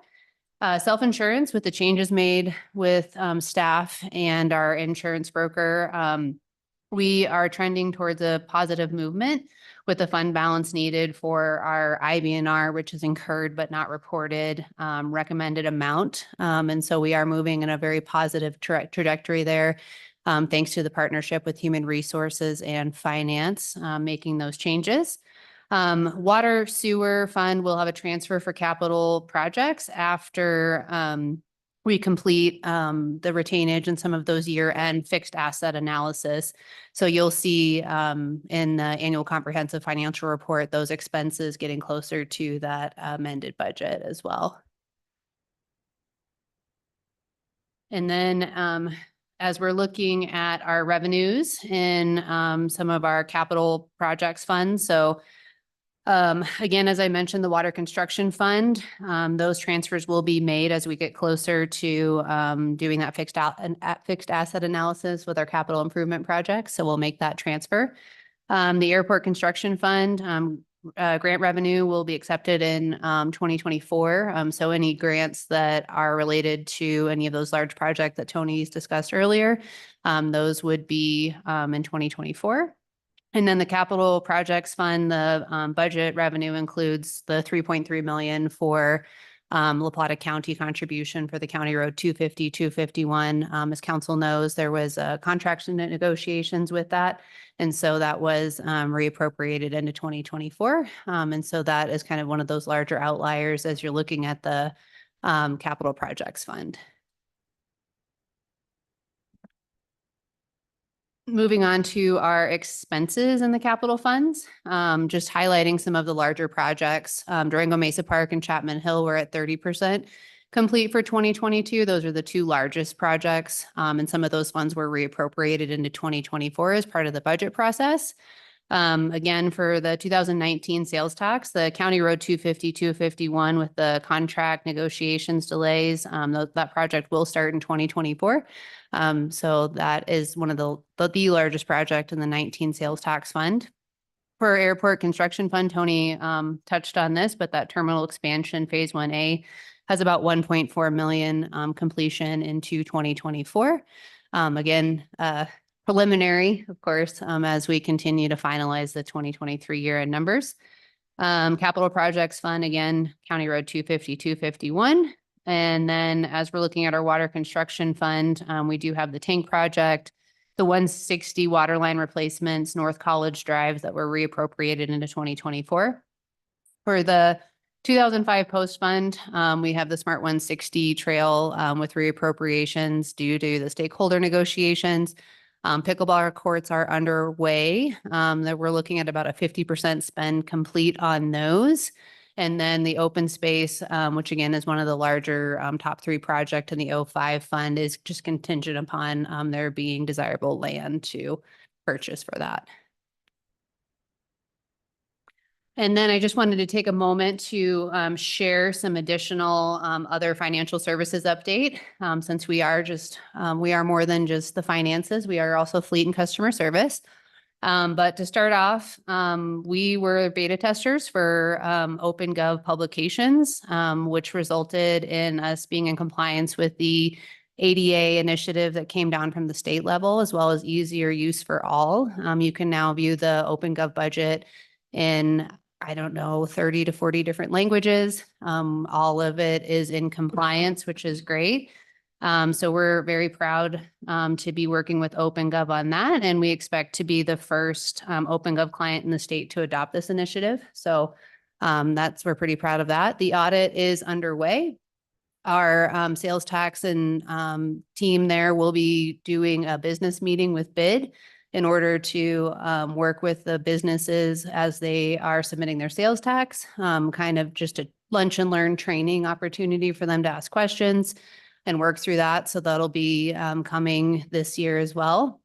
With fleet and facilities, we have 17 pickup cars, vans on order, 9 trash trucks and 4 big plows. As Tony mentioned, the specialized equipment has been taking quite a bit longer to secure, but we are seeing a better trend moving in that way. Vehicles and build. So we had 31 units into service last year, which includes 4 buses, 4 of the hybrid F-150s, 3 pickups, 4 Bobcat buggies, 1 mower, 3 trailers, 1 loader, and 1 skid steer. So we are starting to see some vehicles coming in.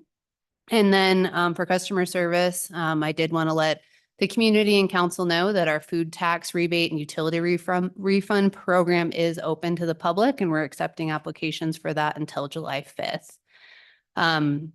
That team did service 7,761 utility accounts. That is 5,801 residential, 1,063 commercial. And through the sustainability efforts, they were able to get 47% using paperless billing, which is up 44% compared to 2022, which is a great sustainability effort.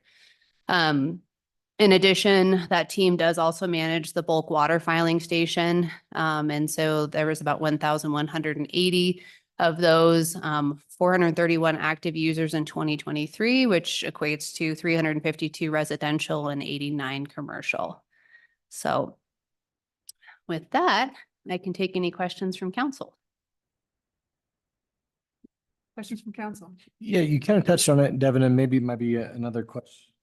Sarah and the transportation team, are we still having the statewide issues of reimbursement for transportation? Or we received those funds? We received contracting, so we would expect to see those in 2024. But we, as of late 2023, had not received those. So I think we're now under contract to receive those grants again. Okay, so we'll hopefully receive some of those monies, from 2023 in 2024? Yeah, don't quote me on this and I'd be happy to follow up with you, but the thought process, I believe, is that we'll be looking to, they're going to do something with the local match. Typically, there's a local match involved with that.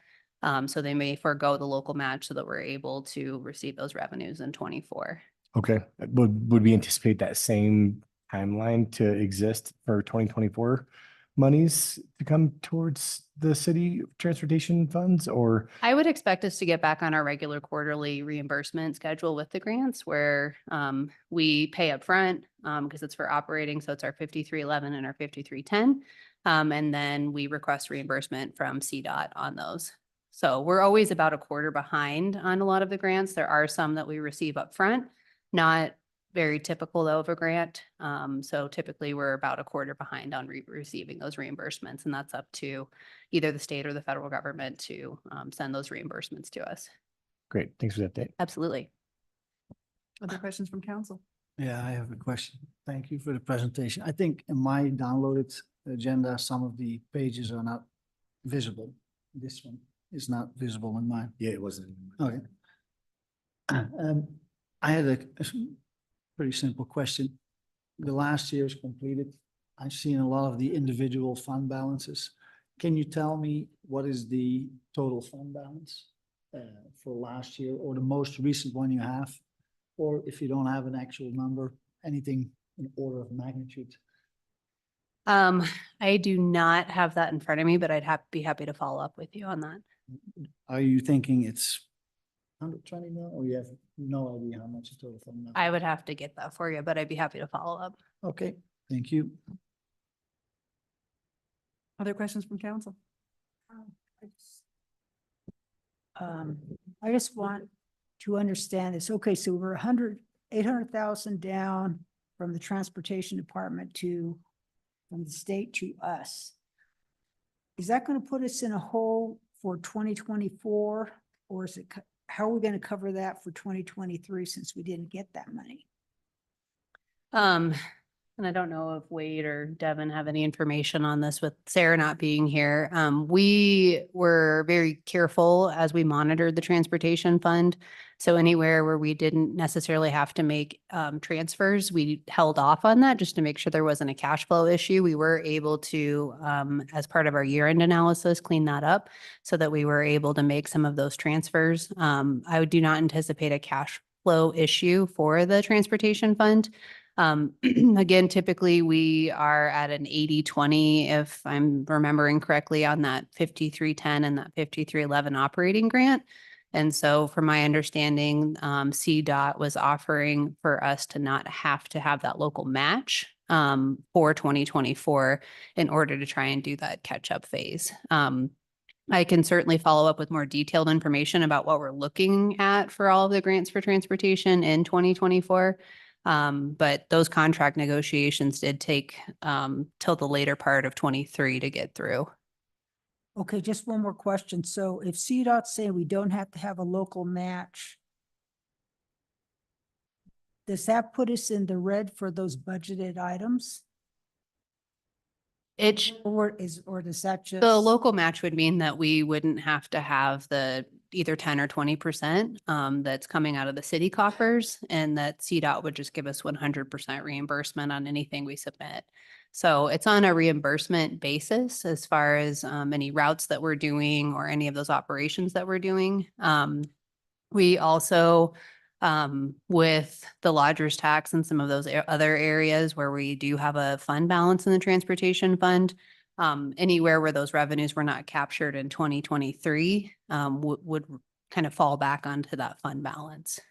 So had we not had a fund balance in the transportation fund starting off 2023, yes, we could have been in a precarious situation, but because we had fund balances starting, we were okay.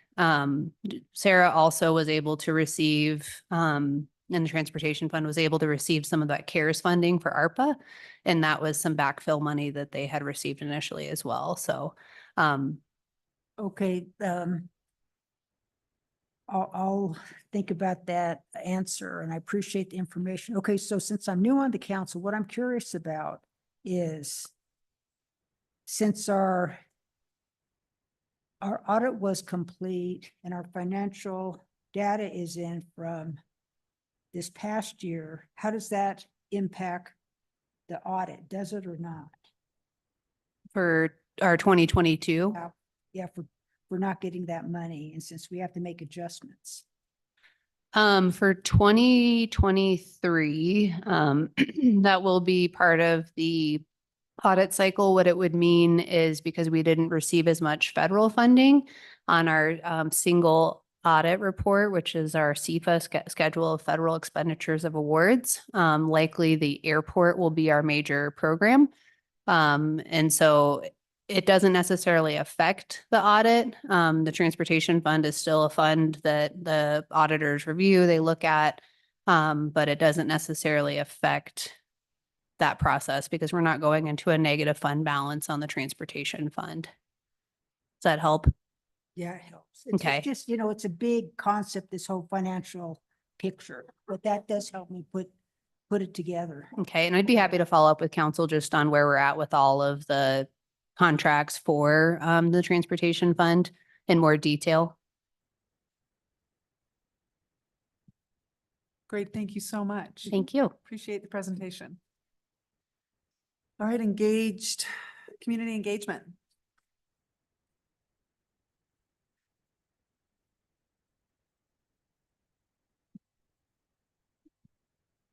Good afternoon, Madam Mayor and Council.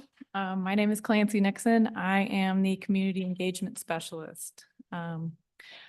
Arriving new to the scene at the end of 2023, this is going to be a true monthly report rather than 2023 recap. So I'll start off with our Engaged Durango Forum. Just wanted to highlight a few things here. It seems like the Engaged Durango forums are gaining traction. This was our third one that we offered in January, third one ever, I should say, with a much more diverse group of people in attendance, it seemed like. We also had 25 attendees, with 15 of those being new. And I was happy to report that one utilized the interpretation services that we offered for free. We had 11 respondents for our survey. It says 7 up there, but that has since grown. That's a 44% response rate. I know that doesn't seem like a huge number, but that's a pretty excellent survey response rate, with 100% of responses coming back that they would attend again. So definitely gaining some traction with our Engage Durango forums. And there was a wide variety of discussion topics that were happening that evening, and all seemed to be starting from a point of inquiry rather than simply expressing grievances. Both are very valuable, but very positive conversations happening throughout the evening. Also, the next Engage Durango Forum is on the 26th of March, and Tony will be presenting about the airport developments. I also wanted to give an update about, we have chosen a new engagement platform and software for our website. It's through Social Pinpoint. It's going to be launching hopefully by the end of this month. I've run through the punch list with them, so that's kind of a work in progress. There's going to be a lot more engagement tools that are offered and a lot more opportunities for interactions from community members. Not only kind of that one-way feedback between the city and that community member, but community members can engage with each other within that platform, which I think is a very great feature. An example to offer is the Engage Pittsburgh website. They recently won an award through the International Association for Public Participation as the Organization of the Year for their efforts in conjunction with Social Pinpoint from an engagement point of view. So this is an example of what our new site could look like. Very sortable. There's lots of filters up there at the site. And then depending on the project, we could put volunteer projects up here. There's just a lot of different things that we can, and tools that we can utilize within this new software. So look for that coming to you soon. With outreach and networking, we'll go ahead and move on, Tom. Thank you. So with outreach and networking, I just wanted to give an update on the Civic Center. We are now referring to that as the Police Department and City Hall building, just to make it a little bit more clear to our community members exactly what we're proposing to go into that space. We've met with a focus group primarily made up of neighborhood stakeholders to share the preliminary design and to gather feedback from them. We've also set a public forum for the end of this month on the 27th, Tuesday, the 27th, to get feedback from community members about that preliminary design. So that's taking place at 5:30 to 7:30 at the library, again on the 27th. In addition, I've been working with Animas High School juniors on a Citizen Empower project. So we're going to have about 65 students, 11th graders, in council chambers on March 13th. If you're interested in joining us to do a mock council meeting, I'm meeting with them along with Faye to do a classroom presentation on processes and how to be more engaged with their city. So that should be a really fun engagement effort as well. I wanted to mention an Indigenous Peoples Day event has been floated to the Southern Ute tribe as an idea for an educational kind of outreach event. From what I gathered from the first joint council meeting that we had with them, there was some frustration mentioned regarding just education around our neighboring tribes. And so this is an effort to provide that education, at least in just a small dose. So floated that to their crew in case that gets brought up at the next joint council meeting. That's where that's coming from.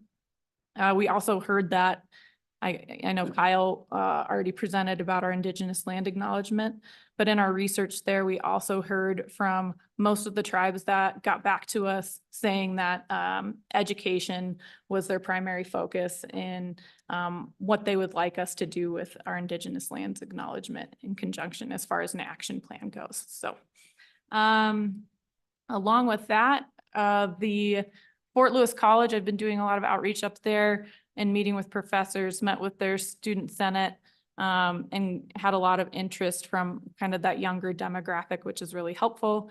And then wanted to share that I've been completing some International Association for Public Participation trainings, just to make sure that we are being as creative as possible in our engagement efforts, as well as making sure that we're within those industry standards and up to date there.